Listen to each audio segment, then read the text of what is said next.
طبعا انا في لحد النقطه دي احنا تقريبا في نص الفيلم، وانا كنت جبت اخري من تمثيل ياسمين صبري لحد ما جالنا فلاش باك وشفت تمثيل هنا الزاهد. انما انت فارق، ماليش حد غيرك انت وبنت. هنا بقى انا جبت اخري خالص بقى، خلصت يعني، خلصوا عليا خالص. في الفلاش باك دوت بيكشف لنا اكتر تفصيله غريبه في الفيلم. هنا الزاهد بتموت مش موتة عاديه كده، يعني مش المكان اتفجر فهي ماتت، لا، المكان اتفجر فولع، فهي كانت عايشه.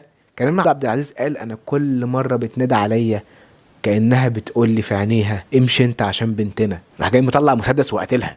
يعني هو اللي قتلها، كريم عبد العزيز هو اللي قتل مراته يا جماعه في الفيلم، ما ماتتش بسبب الانفجار. يعني بنته ليها حق تزعل وهي بتنادي لك عشان تلحقها، مد ايديها ليك.